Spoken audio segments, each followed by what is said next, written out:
3 higher ed authors, 100 plus college and university presidents, dozens of actionable insights for academic leaders. Commencement, the beginning of a new era in higher education, is now available on Amazon.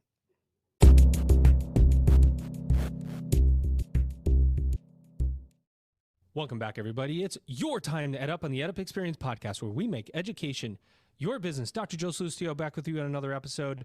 I want to say thank you first for those of you that saw recently we passed our 3-year anniversary. It was on the 25th of January. 3 years ago, we put out our first episode, which to date, I think has 20 listens on it. Nobody listened. Nobody cared. But since then, we've interviewed a lot of amazing people. And we as my guest just said before we started, stir the pot, if you will, and what's happening in and around higher education. We have a lot of work to do, not only to recover the reputation of higher education amongst the public, because we are doing good, noble, important work, but also to help redefine what education needs to look like in the future. I swear, if I just didn't see an article come across literally as I was talking about Microsoft looking to embed ChatGPT into its Microsoft products, and you go, wow, students are going to be able to write a paper without even knowing that what they're doing is just going to spit itself out. And you go, what does teaching and learning need to look like now? How do we engage people instead of just giving them a paper to write? What is learning going to look like? And that's why this is such an important conversation for us to be having right now.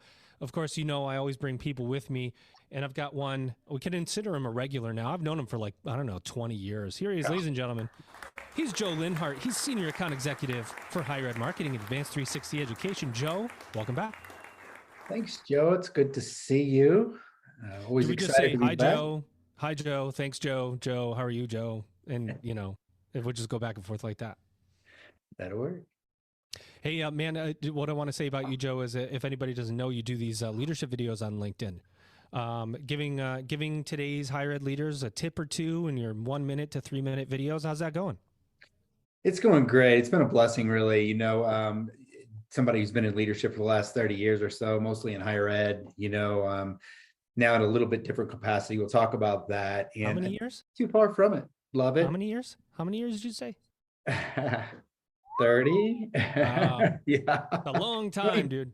25 in higher ed, and love what I do. I still teach leadership at an online university as well. And so today's conversation is always going to be near and dear to me. I'm always close to the higher ed space, but I don't want to get too far away from leadership, you know. And so if we can influence growing leaders out there and help them to grow in their walk, then that's something I'm passionate about. So love it. Well, we've got a passionate guest with us today. I've been waiting a long time to get him on here. And he just went from another conversation. He's doing like a press tour, which is great because there is a lot to be said. Ladies and gentlemen, he's Dr. Mark Milliron. He's president at National University. I think the sixth president at National University. Congratulations, Mark, and welcome to the podcast. Thanks, Joe and Joe. Yeah, and who are you thanking? I mean, you're going to be more specific. I love it. Just take it personally. Yeah. It just is a blanket thank you to any Joe. Mark, first of all, congratulations on your appointment as president at National University, which for those of you that don't know, and I'm going to ask you to talk about it in a second, is very near and dear to my heart because at one point in 2019, the deal was closed for National to acquire North Central University, which is part of the National University system. And I graduated with my doctoral degree from North Central. So I'm like, I'm an alum, man. I'm you are one of our rock star alums. We love it. Well, I'll tell you, yeah, I don't know about rock star. Let me get my rock music button out. No, seriously, the first question I'm going to ask you about you in a second, but I want you to set the stage about National University. I think if you're in the U.S. and you know what online education is all about, you've heard of National University, but you have different parts of what compromises National University today, and what's the scope? Yeah, so nu.edu, National University, founded 50 years ago by a Navy captain who, Dr. David Chigos, who went on to become the head of learning and development for General Dynamics. And decided after also teaching at Palomar College and San Diego State and others, he got really frustrated that his classes weren't transferring. that the adult students he was working with, in particular in the military, weren't being well served. And given his work in workforce education and his leading there, and in public education, is that we need a university that actually meets the needs of adult learners, especially working learners, and especially the military. So he invented National, and National was created, and he really, as a force of will, helped stand up a pretty, rebellious model, right? And he innovated with 4-week courses, 8-week courses, and kind of really beginning this whole idea of creating versions of education that would work for adult learners. Fast forward, 220,000 alumni, 2/3 of them are diverse. Largest producer of graduate degrees for diverse students in the country, number 2 for doctoral degrees. We are the number 1 trainer of teachers in the state of California. We are, again, you just look at this impact across the board, it is really powerful. National itself has brought in a family of universities over the years. JFK, West Med, NCU have all now become part of National University. We really only have one other affiliate, and that's City University of Seattle, which is a longtime affiliate. That's about 8,000 students. We're about 40,000 students, serving students in all 50 states, obviously heavily in California, but we're operating in all 50 states in 20 different countries. About a quarter of our students are military, about 40% Hispanic. We're really, I think one of the largest private HSIs in the country, and very, very focused on creating pathways to possibility for military, working, and for striving students at all different ages and stages. We go from associate's degrees to PhDs, JDs, and everything in between. And it's really powerful work, because we're able to partner with corporations, with school districts, with community colleges, and state agencies, and folks all around the nation and around the world. So I was really drawn to National because of that commitment to serving hardworking, kind of striving students at all different ages and stages. Love the kind of work they do. Love the kind of spirit they bring to it as a kind of an innovator in learning models and learning technologies. So it's been really fun. Amazing. We love that. We love to hear about adult learners. I'll tell you, it's passionate. I'm passionate about it. And obviously you are, and you make this transition going from one of the biggest universities in the U.S. to one of the biggest universities in the U.S., but from WGU to National. What's the attraction? And then what does this look like as a leader, right? We talk about the job of a president. I've interviewed 200 of them from all across higher ed, across the world, different size institutions, and everybody's got a different story. What does this leadership look like for you? Like, what do you do on the first day, on the first 30 days, and the first 90 days, because the scope is so large? I think a few things. One is I love Western Governors University. I had a wonderful time there. Was actually one of the early trustees at Western Governors University. I remember when we had 500 students and we were doing a jig, and we, I was at Gates and actually helped provide the funding to launch the first state models of Western Governors, and coming back to lead their College of Ed was wonderful. I had a phenomenal time doing that. It was the largest College of Ed in the world. And in addition to that, we also led their liberal arts College of General Education. And so I was not in the job market at all. I didn't want to go anywhere. And so when National came up, I said, thank you so much. And I recommended other people, and they just kept coming back. And I started a conversation, and I met with their chancellor at that time, Mike Cunningham, and then I met with their board. And when I sat and when I met with their board, and I got a sense from that search committee what they really wanted and where they wanted to go, it really was this moment where I kind of go back to my wife and I'm like, oh man, I'm going to have to look at this. Like this institution, like it immediately hit home. And also I'm a Navy brat. My dad used to teach in San Diego. National University basically kind of was founded out of the Navy, all kinds of connections there. They serve the kind of students we serve. I got a sense of the aspirations and where they wanted to go. And every conversation I had, I just literally left thinking, oh my gosh, these are my people. Like they want to serve diverse students, working students from all different kind of backgrounds. And the other thing about it I loved was just the spirit they brought to it as partners, right? They didn't want to get into better than conversations with other people. They really wanted to say, what can we do to be better with? How can we work with community colleges, with our partner universities, with our partner corporations, and really kind of do good stuff? So that all just spoke to me, made me really want to kind of embrace the challenge. And as I've entered, I tell you, one of the number one things I've done, Joe, and I know you'll appreciate this, because of the history of National and bringing in other universities, one of the things I really worked on was trying to really help them get a deep sense of themselves today, right? Let's look at that history. Let's bring it to today. And we really kind of went from idea to impact, from this crazy idea in 1971 when the new technology was cassette tapes, all the way to like today where we're using, we've launched our meta campus and we have, AR, VR teaching nurses. And we're just like, it's just amazing the journey. And you think about all the students we've been able to serve and the impact we've had in diversity.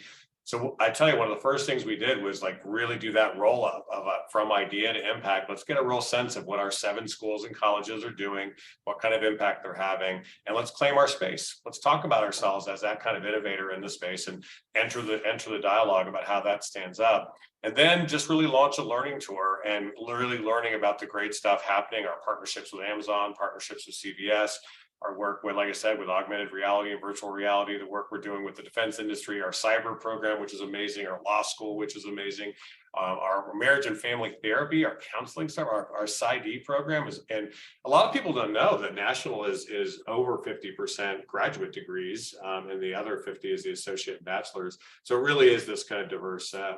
So that learning tour has been super important for me to kind of really get a sense of who the folks are here and get to know the people. And then just enter the dialogue locally and nationally about the kind of impact we can make and really ideate around our learning models and learning modalities. So it's been a lot of fun. I've learned a ton. And one of the things I got to say is like, this is a leaderful university. There are just some amazing folks across the board, and it's just fun to be in the mix. But Joe, before I pass it to you, I just want to say what you said there. I think it's so right on. And of course, from the outside looking in, you go, some of the bigger universities, they have a really good sense of themselves. You hear the name, you go, yes, I know that. It's new. You mentioned a couple, it's new, the WGU, whatever. And National is as prominent, as impactful, but it doesn't have that same clean sense of self. And as an alum, I can say that too. And boy, I love the messaging that has been coming out because I get the emails. And I'm going, wow, I'm starting to really feel the identification now as an alum and go, yep, proud. Not that I wasn't before, but that sense of self makes you, it brings, I don't know, it just brings passion to the conversation, and it brings a national passion that probably exists, but you're kind of like pulling those resources together to make a bigger impact. And Joe, I got to say one thing about that is like we call it claim your space. Like and one of the things we've said is like, we love Research One universities. Like, thank God they're doing what they're doing. I love that we had vaccines during the pandemic. I love state universities. I think community colleges, I've been passionate about my entire career. I love great high schools in terms of what they do. In fact, we want regional education ecosystems killing it. But what's clear is that there absolutely is a space for folks who are focused on working adult military students who have different needs and different kinds of pathways. And we can enter those ecosystems as a partner. And what we've tried to help our folks here at National say, don't ever apologize for who we are. We are an access, excellence, equity innovator. And that is special and important. And we're part of the mix. And that's good stuff. Love that. Joe, I want to bring you in. One of the people ask me all the time if they co-host, how do we do this transition? So I decided to download a button, and here it is. Here's how we transition. Now it's your turn. So I don't even need to say anything. That is awesome. It's been a while, Joe. So you're progressing there. Oh, yeah, I don't know, regressing maybe. Mark, I gotta tell you, I am really glad you're there. When I saw the announcement, I don't know if you remember, I sent you a note, and I've got a lot of people that work for National that I've worked with over the years that came out of the same system I did. And so I was with Ashford University for years, ran enrollment there. And the short of the story with me is I went to graduate school, I don't know, 15 or 20 years ago, and chose an online program on purpose so that as a guy in higher ed, I could learn what that experience was like for students.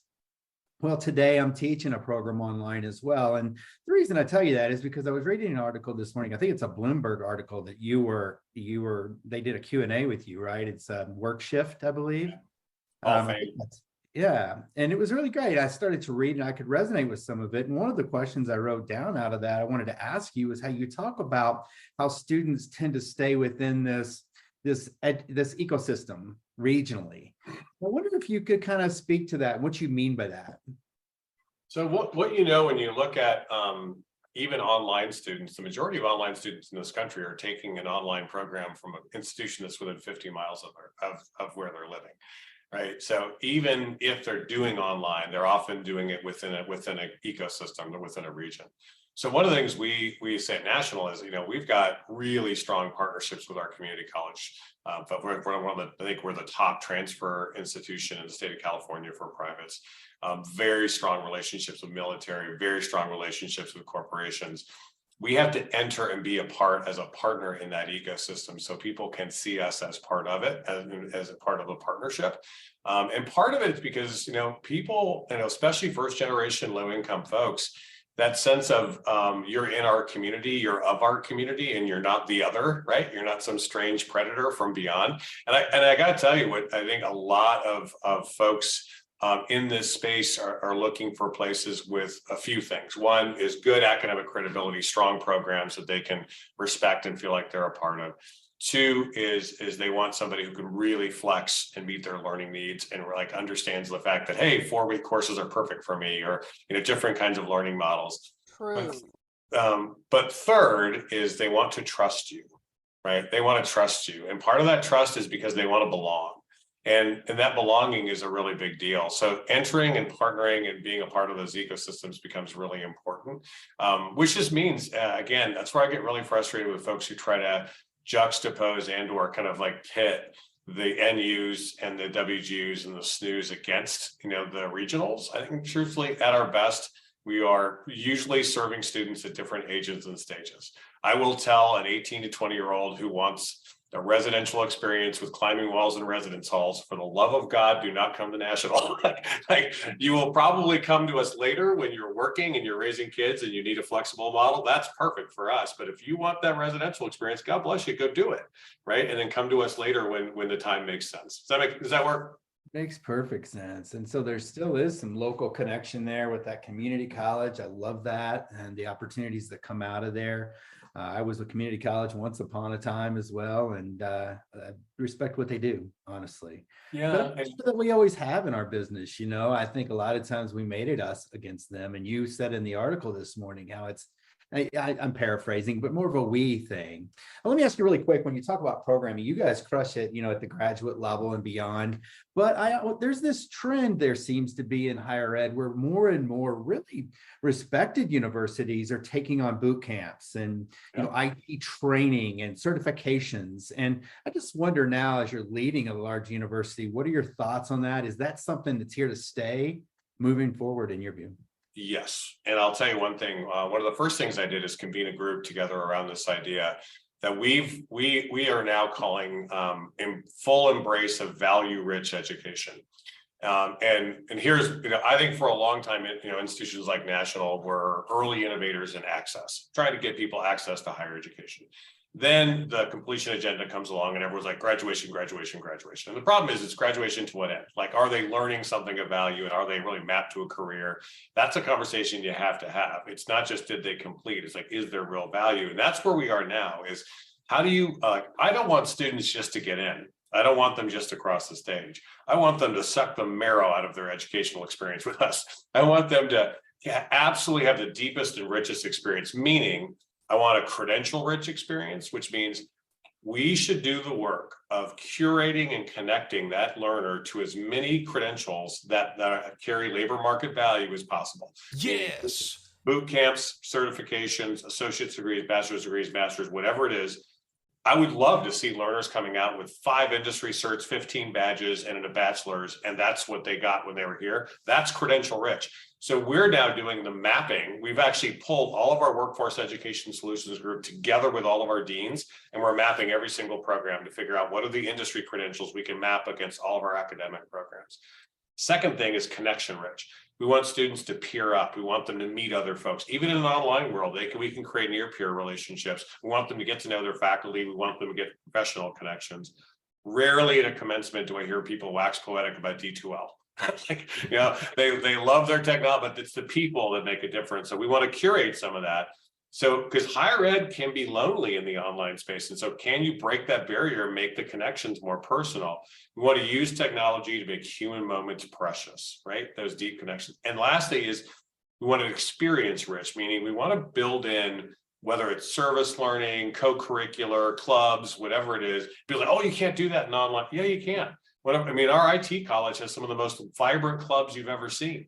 It just means being intentional about it. So we want to thoughtfully and carefully curate that credential rich, connection rich, experience rich experience for our students. So they come out. I mean, we literally have in our mission statement that we are providing world-class student experiences that provide deeper learning and opportunity pathways. That's powerful, right? So that means we've got to go do that work to kind of pull that together.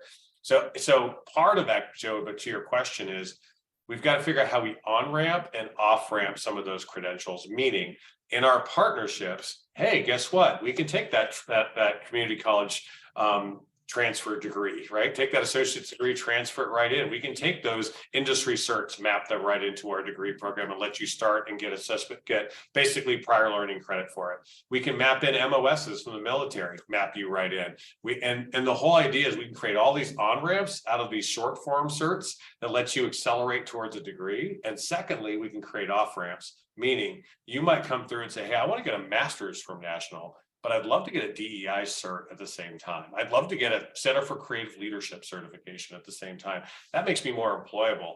We're doing that. We're going to figure out how all that is kind of linked in. So we're super excited about the yes and of that. And again, I don't think it's formal education versus boot camps. I think it's like, you better figure out how you do both, right? And then how you partner with those folks. I like your style, dude. You know that the world of higher education is experiencing evolutions and revolutions. You want to be part of the progress.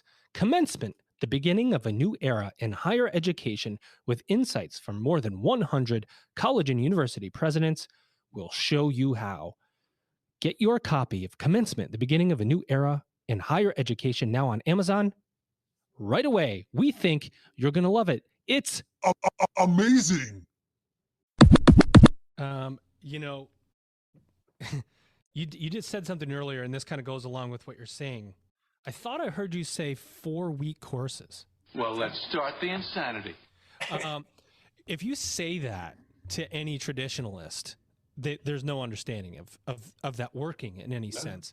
And then actually, I say this all the time on the podcast. I go, if you want to serve an adult student, you have to take the traditional academic calendar and you have to throw it in the trash, and you have to say, we're going to rebuild this. We need to mess with the constant of time, and we need to create ins and outs, and we need to look at, for what does that mean? Academic calendars, quarter system, non-standard term, borrower-based packaging. There's all of these things that not everybody thinks about, right? If you say quarter system or you say non-standard term to some traditional academics, they're just going to go, what does that mean? So it's. We've been doing every month start since 1971. Right. This is why one of our 1973 catalogs literally had a tagline that said, "Every month is September." Right? This is amazing, right? This is why I'm bringing this up, because I know this bit about National, and it's not like these are new concepts. It's new adoption of concepts that have been working. You guys have perfected this. And, when I attended North Central, it was the same thing. You could start really anytime you wanted, and you had this one-on-one relationship with your advisor, the longitudinal advising, and you look at how to retain students, how to offer education to adults, and you go, you have to be innovative. You have to offer it in different ways. How do you think about the future now?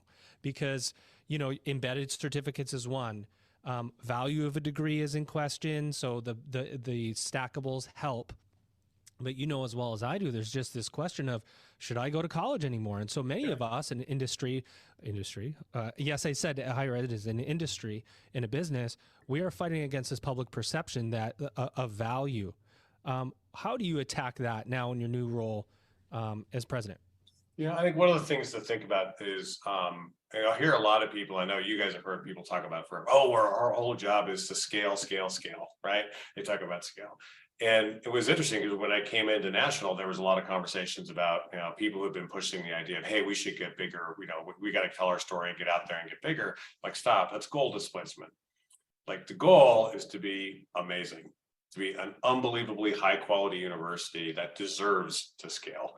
which means job one, let's be rock star and then build our system so you can scale, right? Amazing. A lot of people, and I do think people are like, oh, of course that, but if you really analyze what they're doing scale first and, oh, by the way, academics. And I think we've got to focus on academic excellence first and then scale. And I'll tell you why. This is a deeply connected education ecosystem more than ever before. Every student talks to another student. They all follow in herds. So if you are not performing well, they're going to tell each other. They're all going to find out. So you better be providing value. And yeah, there's a lot of noise and nonsense in social media and other places, but there's a lot of authentic truth and reviews and connections. And one of the earliest signals I tell people to look at is you need to look at referrals. Like if you have a healthy referral pipeline, you're probably killing it. Because that means people are like saying, you're so good, I want to tell other people about you. And so that is when we're talking about our work at National, it's like the idea here is goal one is be amazing, right? And deserve to scale. And then we'll start building the systems and structures. And it's not then.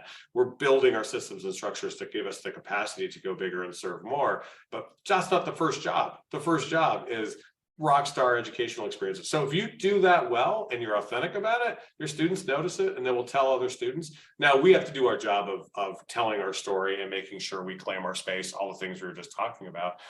But I do think this at our core kind of belief about making sure we are of value, you're not going to spin your way out of this. You're either good or you're not. I like that honesty. I have a question for you because you brought it up, and then I'll pass it back to Joe. You said the words to, depending on how you view it, to very scary or very awesome words called social and media. And when you put them together, there's social media. And I follow you on social media, my friend, and you are very active on social media. How important is your personal visibility in your role as president of National University? And did you go in going, you know what, I'm going to take a step back from social? Did you go in saying, I'm going to use my standing to celebrate what's going on at National University? Yeah. Did you have a strategy going in? Because the reason I ask is because across every president I've asked, it's way different. Some won't touch social media, scared to death somebody's going to attack them or say something. Others are like, you know what you see is what you get, and I'm in this role, and I'm going to be here until I'm not. And right. What's your theory on it? Probably more the latter. And I think, some of the rules for those of us who are in leadership positions, and I've been on social media from jump, right? And of course, there's cranks and folks you can't really pay a lot of attention to. And then there are folks who are amazing. And I think if you're smart, I've always leveraged it as ironically, I always said Twitter is like the ultimate microblogging platform. If you're really good, it's short ideas and it's connections.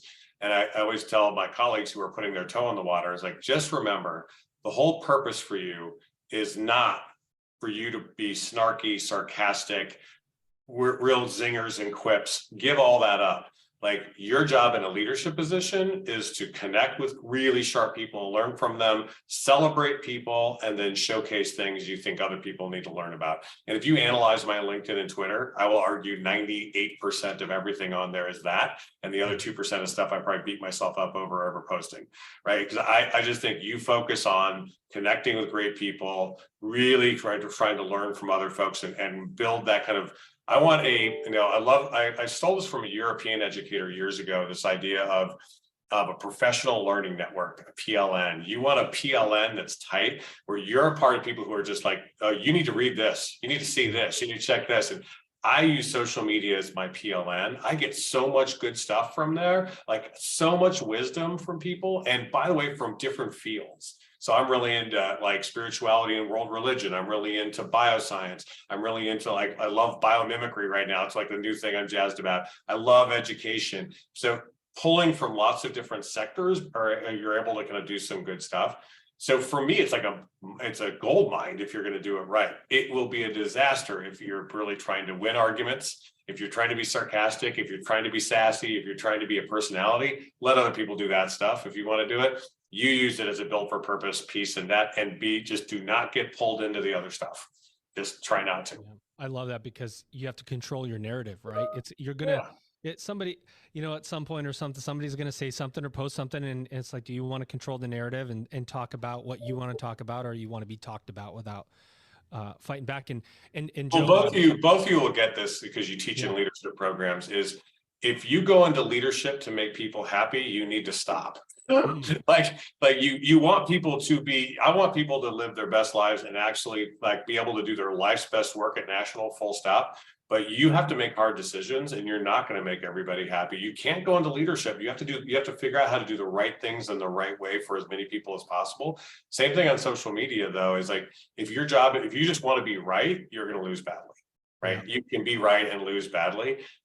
Yeah, and this line I've always used around technology, and it really applies to social media. Make sure you use social media, but don't get used by social media, right? And so you want to make sure that you are proactive and intentional about what you're doing. And remember, life is not on Twitter. There's only so many people on Twitter. The rest of life is not even connected to that in any way.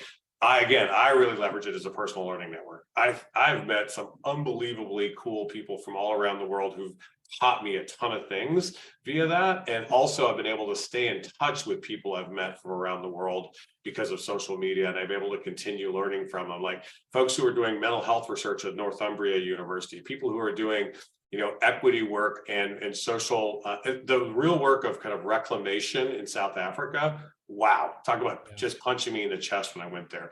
It's just, I can go on and on about it. Like, I just think it's so valuable if you use it the right way. And it is a time suck from hell if you use it the wrong way. Joe, I know you have an important question, but I want to tee it up the right way. Prepare to be astonished. No pressure, buddy. I think I'm getting some future video ideas here from this particular podcast.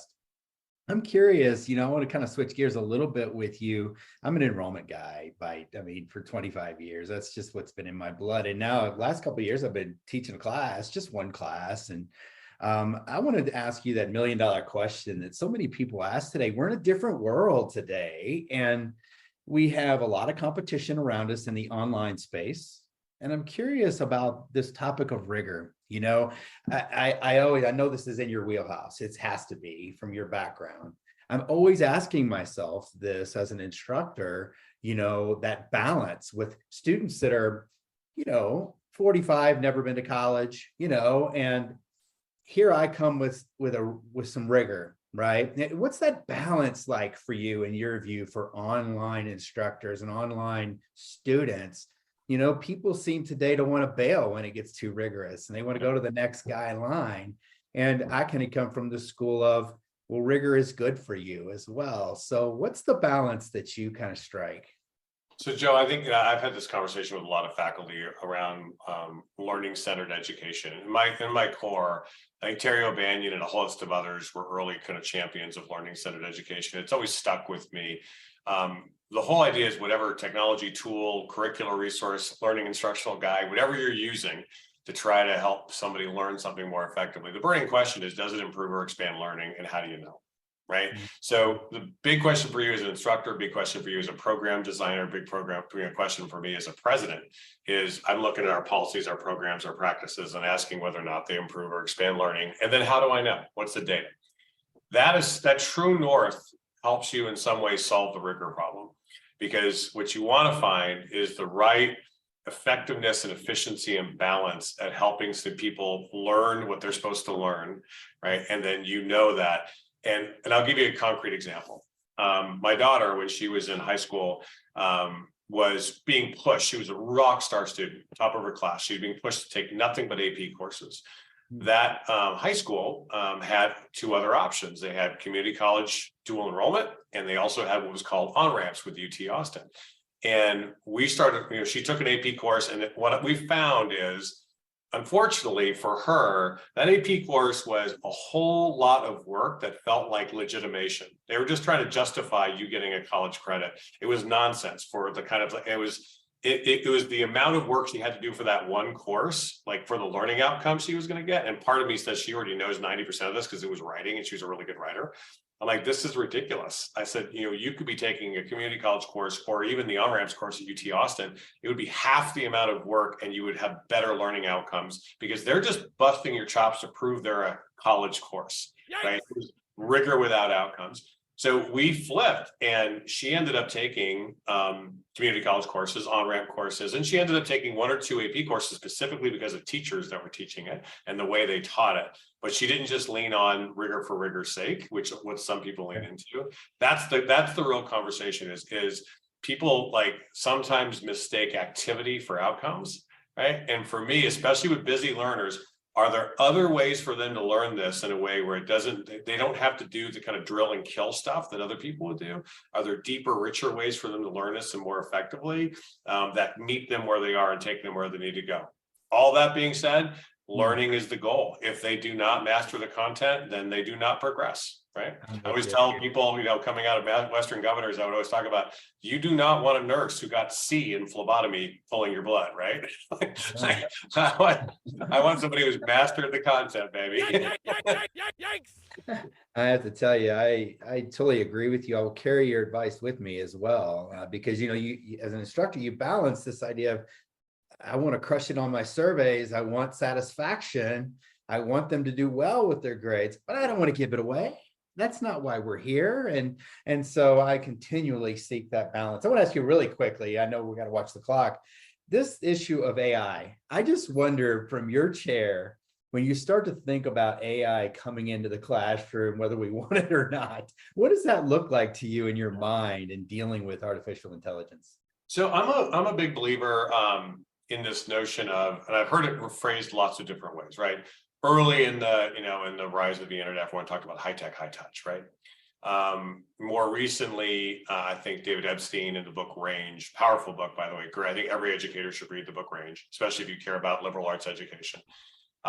It kind of blows up the 10,000 hour rule of drill and kill and really talks about kind of broad learning and analogy-based learning. But one of the things he talks about is, especially in wicked domains like education and healthcare, we are going to have a connection between AI and HI, artificial intelligence and human intelligence. And we have to learn how to get them working together, because we're at our best when we can actually guide AI, and we don't think AI is going to solve the problem. And I think the same thing in our conversations at National, we've been talking about, we want to find the perfect blend between high tech and whole human. So we love this whole notion of whole human education, understanding the whole. And so for us, high tech and whole human, that's how you want to connect it out. We want people to be able to use technology, not be used by it. We want them to infuse it into their work in healthcare, infuse it into their work in the law, infuse it into their work in law enforcement. Doesn't matter what your degree is, everyone's going to have tech-enabled, AI-enabled solutions that they can pull into their profession. Our job is not to divorce them from that technology so we can learn in isolation over here. We should integrate it in a way where they learn how to use that stuff. So when I go out and I'm a police officer, I go out when I'm a sergeant, I go out when I'm a nurse, I go out when I'm a lawyer, I go out when I'm a president. Like, I understand how to mix those things up. And so I can ask hard questions about, hey, what does the predictive model say about the retention next semester? So I can start pulling levers to try to influence things, right? Does that make sense? Perfect. Yeah. Joe? Can't avoid technology. No matter how much we try, it's coming, baby. It's coming. I'll tell you what, it's funny because you get to see the range of response, right? And ChatGPT is just the most recent one.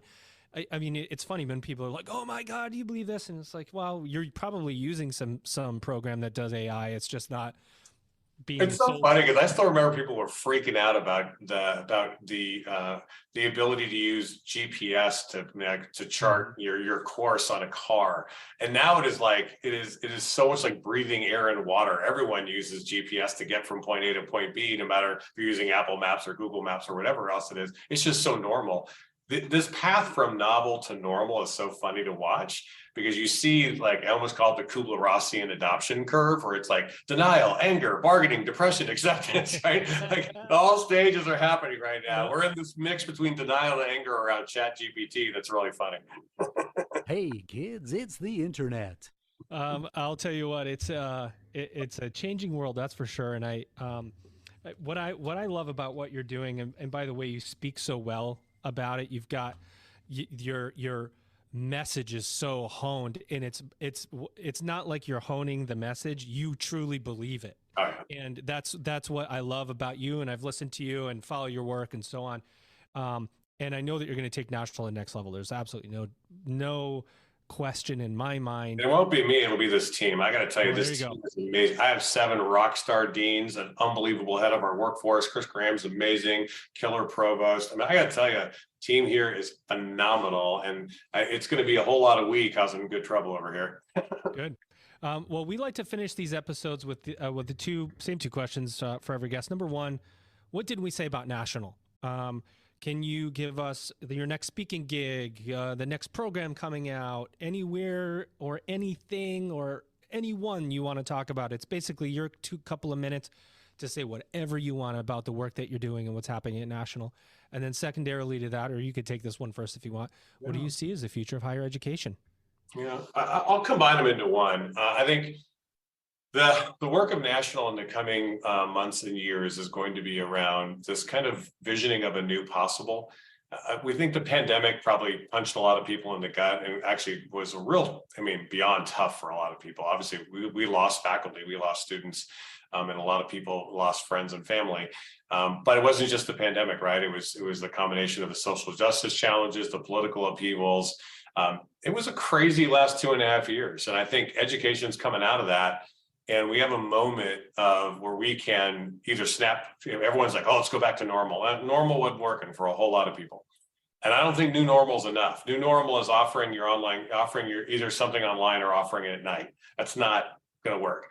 We have a serious challenge right now to meet more diverse students than ever before in more diverse ways than ever before. It's a requisite variety is what's technically called in the org literature, right? We have to meet this with the right, the kind of flexibleness to be able to get there. We want to challenge ourselves to really think about what that looks like going forward. And I'll give you a concrete example. Every business on the planet is wrestling with this idea of remote work. Right? What do we do now post-pandemic where a whole bunch of people want to work remotely? We got to figure out what we're doing with our buildings. Commercial real estate's falling apart because no one knows what's going on. We're really looking at that ourselves and thinking about our co-working space and figuring out, we've literally thrown out all the cubes that were our enrollment people were working in. We're now creating really inviting co-work space and thinking the future of this is meeting rooms and co-work space and a place where people can kind of belong. We've cascaded that into our work with learners, where we're kind of realizing now, hey, our learners are kind of in the same place. Even though they're learning online, there's a whole lot of them that would love co-learning space, right? They even if they're learning online, we stole some great ideas from the accelerator at Austin Community College. And it's the idea of having a place where they can have a digital home. They have high-speed internet. They've got just-in-time faculty support. There's coffee there. There's people they can connect with. And we really think childcare is going to be super important. Our students, those are the kinds of things, not all of them, but a big chunk of them need. And if they have a safe place, good place to live, and we're really doing some great ideation around that. But again, it's the learning model, it's the notion of place, and it's going to be making sure we are designing these programs to meet the needs of these students, and understanding who these students are and what their challenges are. And that means thinking through everything from how do we keep them connected into their current affiliations with their companies and with their community colleges and with their high schools, whatever it might be, smooth that transition into other education, smooth that progression as they advance and they see value out of that education. This is a real interesting time. So we don't think it's new normal, we think it's new possible, right? It's visioning what's possible. And I stole that from Hans Rosling, one of my favorite kind of innovators in the international space, who would always say, don't call me an optimist. That sounds unrealistic and crazy. He's like, I'm a possibilist. And a possibilist is somebody who looks at the data and sees what's needed and realizes we can get there from here, but we just have to go through our crawl, walk, run stages. And here's how we do it. We want to be on that journey. I love it. I love everything that you have to say, and especially the new normal. I always questioned that because it was like new normal was like new complacency. It's like normal with a couple of changes, and I'm just going to sit on a different couch, but I'm still going to sit. New possible, baby. I like it. New possible. New possibilities at National University. Of course, this has been an incredible conversation. Not enough time. I do have a co-host with me. He's Joe Linhart. He's amazing. He's Senior Account Executive, Higher Ed Marketing and Advanced 360 Education. Joe, thanks for coming back. You're welcome, as always, my friend. Thanks for having me. It's a pleasure. And everybody follow Joe on LinkedIn. Check out his leadership videos. It's the best 1 to 3 minutes you can spend every day to get motivated. Joe, we'll send people your way because you got good things to say, my friend. No doubt. And if you look back to those videos a couple months ago, you had no beard, and now you do. So you get to see your transformation. Remote working in Colorado. There you go. There you go. And of course, our special, amazing, incredible guest today. You're going to know him. If you don't know him, you're going to know him soon. Ladies and gentlemen, Dr. Mark Milliron. He's president of National University. Mark, we hope you had a good EdUp experience today here on the podcast. It was fantastic, and I'd love to, however I can learn, keep learning from you all, connecting with the listeners. However, at Mark Milliron at Twitter, Mark Milliron at LinkedIn, just connect. I'd love to learn. If you're looking for Mark, you're going to find him because he's got a lot of great content going out there. Ladies and gentlemen, you've just EdUp'd. It's time to Level up. The beginning of a new era in higher education begins with you.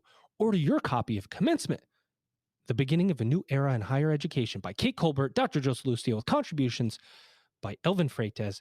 It's higher education's must-read book of 2022. Discover how you can seize the moment to change higher education forever. Commencement, The Beginning of a New Era in Higher Education, now available on Amazon.